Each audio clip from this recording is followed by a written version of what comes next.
अच्छा जी, आज के लेक्चर में हम एंड्रॉयड के बारे में मज़ीद स्टडी करेंगे। तो सबसे पहले हम अपने पावर शेल में जाते हैं। इसको राइट क्लिक करके रन एज एडमिनिस्ट्रेटर किया मैंने।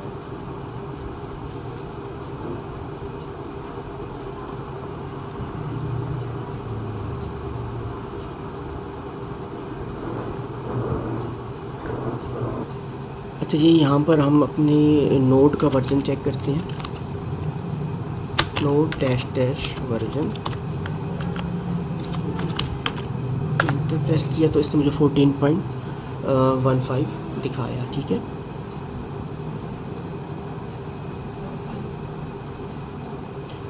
उसके बाद हम npm का भी वर्जन चेक करते हैं, अपना npm डैश डैश की वर्जन।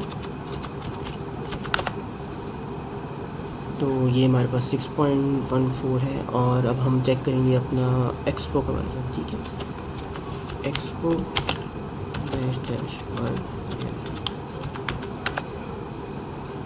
तो एक्सपो हमारे पास 6.01 इंस्टॉल है। अच्छा, हम आज देखेंगे फंक्शंस इन जावास्क्रिप्ट। ठीक है, फंक्शंस क्या होते हैं हमारे पास।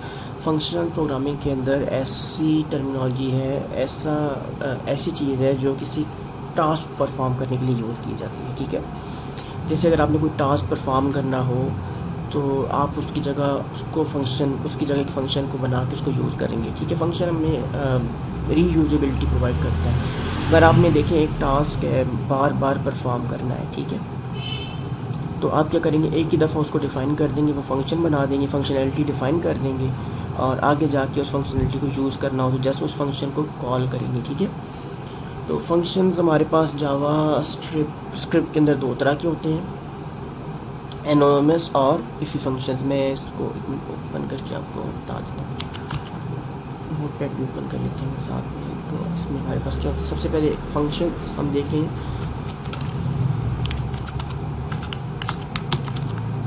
तो फंक्शन में हमारे पास सबसे पहले क्या है, एनोनिमस फंक्शन। एनोनिमस और दूसरे इफ़ी हैं। एनोनिमस फंक्शंस क्या होती हैं, ये बेसिकली कोई ना कोई ऑटोमेटिकली कोई ना कोई टास्क जावास्क्रिप्ट के अंदर परफॉर्म करते हैं। हिडन होते हैं मोस्टली ये, और जो ही डिफ़ाइन करेंगे कोई ना कोई फंक्शन टास्क परफॉर्म कर देंगे। अच्छा, दूसरे हमारे पास होते हैं इफ़ी फंक्शन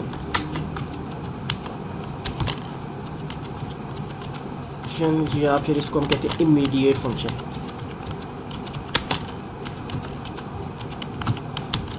जो बनाते साथ ही जो है ना अपना टास्क काम जो है परफॉर्म कर लेते हैं। जैसे ही हमने फंक्शन बनाया वो कोई ना कोई एक्शन परफॉर्म कर देगा। ठीक है, जैसे अगर रियल लाइफ एग्जांपल में देखें, अगर आप किसी मैच स्टिक को या माचिस की तीली को अगर आप जलाएं तो फिर क्या होगा, फ़ौरन से जल जाएगी वो। तो इसी तरह इफ़ी फंक्शन भी हमारे पास जो भी हम डिफ़ाइन करते बनाते हैं तो फ़ौरन से ही ये अपना टास्क परफॉर्म कर लेते हैं जावास्क्रिप्ट के अंदर।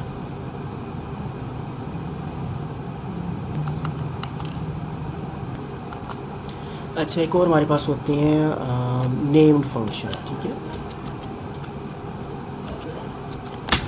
ये फंक्शन हम खुद ही डिफ़ाइन करते हैं और फिर इसको यूज़ करते हैं। जहाँ भी यूज़ करना हो पहले सारा फंक्शन डिफ़ाइन करेंगे और इसको फिर एग्जीक्यूट करेंगे बाय फंक्शन कॉल। तो मोस्टली हम जो है ना इस प्रोग्राम के अंदर नेम फंक्शन को ही फोकस करेंगे। अच्छा, मैं इसको थोड़ा एक्सप्लेन कर देता हूँ ताकि क्लियर हो जाए। अच्छा, इफ़ी फंक्शन और नेम फंक्शन। अब फंक्शन पता कैसे चलेगा ये फंक्शन है हमारे पास प्रोग्रामिंग के अंदर। तो फंक्शन को हम अगर बनाएंगे तो उसके लिए फ़ंक्शन का कीवर्ड लगाना पड़ेगा, उसके बाद उसका फंक्शन का नाम देना पड़ेगा, नेम ऑफ फंक्शन, और उसके बाद ब्रैकेट्स लगानी पड़ेंगी, करली ब्रैकेट्स, और उसके बाद हम फंक्शन की बॉडी बनाएंगे। ठीक है, हम इस बॉडी के अंदर जो है ना फंक्शन का कोड लिखेंगे।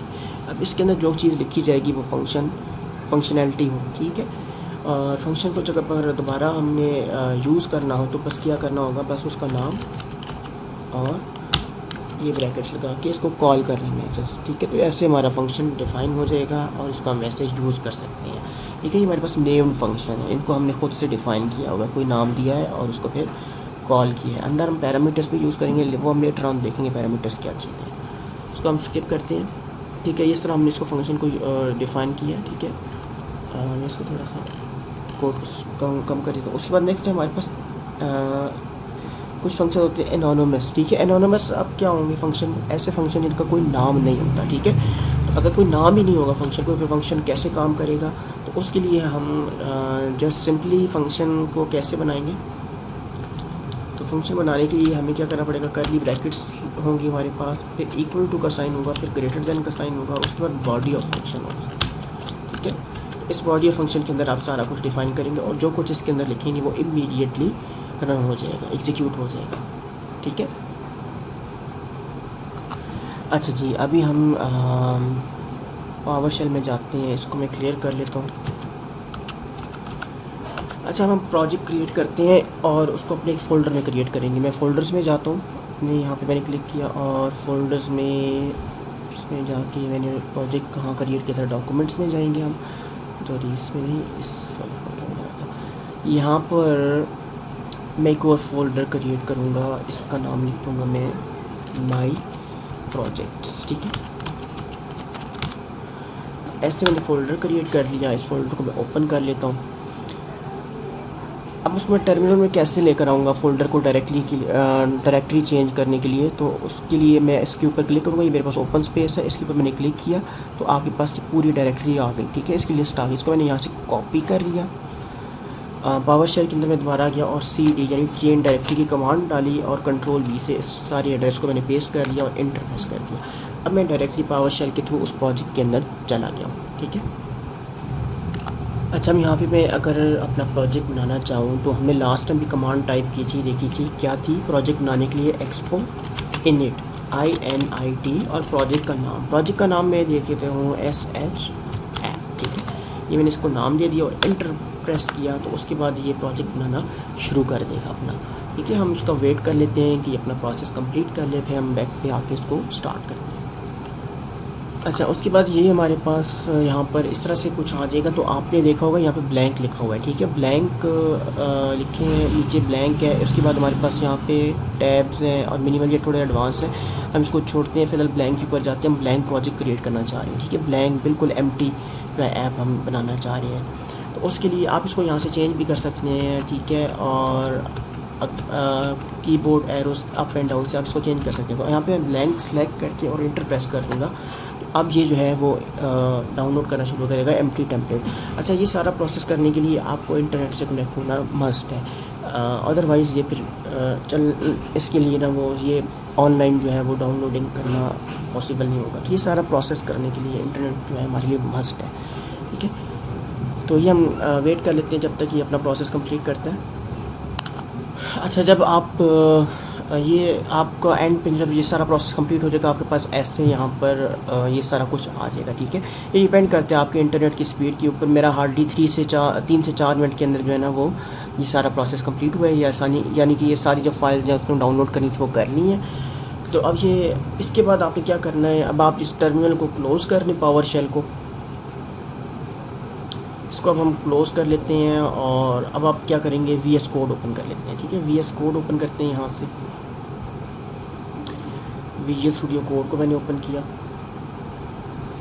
और VS कोड के ऊपर जाके हम उस फोल्डर को ओपन करेंगे जिसके हम पर काम करना चाह रहे हैं। ठीक है, मैं इन सब को क्लोज़ करते हुए फाइल मैंने ओपन की हुई थी, तो मैं फ़ाइल पे जाके ओपन फोल्डर के ऊपर आऊँगा। ठीक है, ओपन फाइल के ऊपर नहीं जाना आपने, ओपन फोल्डर के ऊपर आना है।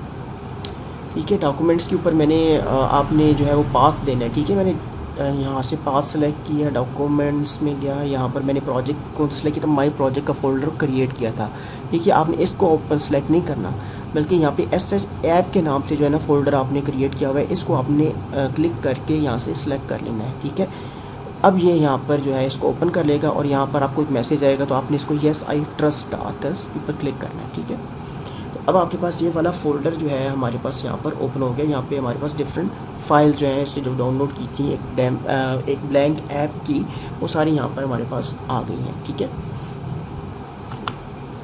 अच्छा, अभी जब आपका ये फ़ोल्डर क्रिएट हो जाए तो अभी इसके अंदर काफ़ी ज़्यादा फाइल्स आपको नज़र आ रही हैं। ठीक है, अब आपने इन सारी फाइल्स को ना ज़्यादा फोकस नहीं करना, आपने जस्ट इस फाइल को फोकस करना है app.js और फिर पैकेज लॉक डॉट जेसन, ठीक है, पैकेज जेसन और ऐप JS। फिलहाल हम इसको स्टडी करते हैं, बाकी हम फिर बाद में देखेंगे क्या चीज़ है। अभी आपने बाकी सारी फाइल्स, अच्छा यहाँ पे जो ऐप डॉट JS फाइल है ये हमारे पास, जैसे अगर हम एग्जांपल देखते हैं, एक मुल्क है, ठीक है, उस मुल्क के अंदर जो है मुख्तलिफ वज़ीर होते हैं, फिर उस मुल्क का एक कानून होता है, ठीक है। तो जो वो वज़ीर हैं, उस मुल्क का जो कानून होता है, कुछ लाज और रूल्स होते हैं, उनको फॉलो करते हुए उस मुल्क को चलाते हैं, ठीक है। तो ऐसे ही हमारे पास ऐप डॉट JS फाइल है और पैकेज जेसन है, ठीक है। पैकेज जेसन हमारे पास वो आइन है मुल्क का, और ऐप डॉट JS हमारे पास वो वज़ीर है जो इस आइन को इम्प्लीमेंट करते हुए टास्क परफॉर्म करता है, ठीक है। तो पैकेज जेसन के अंदर हमारे पास डिफरेंट फाइल वो जो है लास्ट डिफ़ाइन होती है कि किस तरह से ऐप जो है वो कैसे ओपन होगी, कैसे परफॉर्म करेगी, ठीक है। और ऐप डॉट JS है उसको एग्जीक्यूट करता रहेगा, ठीक है। आई होप कि ये कॉन्सेप्ट आपको क्लियर हो गया होगा। अच्छा, अब अगर आप पैकेज डॉट जेसन को देखें तो यहाँ पर हमारे पास सबसे पहले जो है कुछ रूल्स हैं, जैसे फ़ाइल का नाम क्या होगा, ऐप का नाम क्या होगा, ठीक है, वर्जन क्या होगा, मेन, ठीक है। तो ये हमारे पास कुछ रूल्स हैं जो हमने अभी देखा था कि हमने इसको कहा था आइन है, तो आइन के अंदर कुछ क्लास शिकें होती हैं, कुछ डेफिनेशंस होती हैं, तो वो सारा कुछ बताया हुआ होता है कि इस कंट्री का नाम क्या होगा, ठीक है, इस कंट्री के अंदर इसका जो है रिलीजन है वो क्या होगा, और तो ये सारी चीज़ें हमारे पास एक आइन में होती है। तो पैकेज जेसन भी हमारे पास एक आइन की तरह काम करता है। नेक्स्ट हमारे पास स्क्रिप्ट है, और फिर नेक्स्ट हमारे पास डिपेंडेंसी। हम पहले डिपेंडेंसी को देख लेते हैं। डिपेंडेंसी क्या होती है कि ये किसी चीज़ के ऊपर डिपेंड कर रही होती है, ठीक है। जैसे अगर आप एक मुल्क चलाते हैं तो मुल्क के अंदर आपके पास आपका मुल्क जो है कभी कभी अपनी डेवलपमेंट के लिए लोन लेता है दूसरे मुल्कों से, तो वो डिपेंडेंसी कहलाती है कि वो किसी और की रिसोर्सेज के ऊपर डिपेंड कर रहा होता है। तो ऐसे ही हमारे पास यहाँ पे भी डिपेंडेंसी डिफ़ाइन की गई है पैकेज जेसन के अंदर। यहाँ पे भी अब ये डिपेंडेंसी एक्सपो है, एक्सपो, स्टेटस, रिएक्ट और इन सब जो पैकेजेस हैं इनके ऊपर इसकी डिपेंडेंसीज होती हैं, ठीक है। और स्क्रिप्ट क्या होता है, स्क्रिप्ट हमारे पास कुछ लिखी हुई तकरीरें होती हैं, जैसे वो जब प्राइम मिनिस्टर को या जो वज़ीर होते हैं उनको स्क्रिप्ट दे दिया जाता है तो वो एक स्क्रिप्ट पढ़ के जो ना वो मीडिया के ऊपर सुना रहे होते हैं। तो वैसे ही यहाँ पर भी हमारे पास एक स्क्रिप्ट है। इसकी एग्जांपल भी आप इसी तरह ही आप ले सकते हैं कि हमारे पास स्क्रिप्ट भी वैसे ही एक लिखा हुआ एक चीज़ है जिसको हम यूज़ कर सकते हैं अपने टास्क के अंदर या ऐप के अंदर। तो आई होप कि थोड़ा सा कॉन्सेप्ट जो है वो क्लियर हो गया होगा। जब हम ऐप डॉट JS फाइल के ऊपर आते हैं तो यहाँ पर हम देखते हैं कि इसमें कुछ चीज़ें हैं, उनको देखते हैं, वन बाय वन स्टडी करते हैं। सबसे पहले हमारे पास इंपोर्ट, उसके बाद status bar from expo status bar, ठीक है। अब ये लाइन क्या शो कर रही है आप थोड़ा सा इमेजिन करें। अब इंपोर्ट हमने कहा था कि इंपोर्ट क्या वो बताता है कि ये चीज़ कहीं से हम बाहर से मंगवा रहे हैं, ठीक है, इंपोर्ट कर रहे हैं। अपने मुल्क को चलाने के लिए हम बाहर या कुछ चीज़ें परचेज़ करते हैं दूसरे ममालिक से, अपने मुल्क के अंदर लेकर आते हैं और वहाँ पे यूज़ करते हैं, उनको हम कहते हैं इंपोर्ट्स, ठीक है। तो अब ये क्या कर रहा है, इंपोर्ट भी सेम इसी तरह कुछ कर रहा है। क्या चीज़ लेकर आता है, status bar from expo status bar, ठीक है। अब ये स्टेटस बार को लेकर आएगा एक्सपो स्टेटस बार से इंपोर्ट करके। आप पैकेज जेसन के अंदर जाते हैं, हमने यहाँ पर देखा था स्टेटस बार, यहाँ पे हमारे पास वर्ड लिखा हुआ है एक्सपो स्टेटस बार, डिपेंडेंसीज़ है, ठीक है, ये डिपेंडेंसीज़ हैं। डिपेंडेंसी अभी हमने देखा था कि वो क्या था कि आप बाहर से जो चीज़ें हम लेकर आते हैं अपने मुल्क के अंदर वो डिपेंडेंसीज़ होती हैं, ठीक है। हमारा मुल्क उन चीज़ों के ऊपर डिपेंड कर रहा होता है। ये लोन जो है जैसे हमने देखा था वो हमारी एक डिपेंडेंसी है। तो ऐसे ही हमारे पास डिपेंडेंसीज़ हैं। और तो हमारे पास ये क्या हो जाएगा, import status bar from expo status bar. तो अब एक डिपेंडेंसी को हम इंपोर्ट कर रहे हैं कहीं से, ठीक है। फ़िलहाल जी आप इसको जस्ट इसी तरह ही समझें। अच्छा, आज के लिए हम इतना ही देखेंगे, बाकी हम नेक्स्ट टाइम देख लेंगे कि क्या था।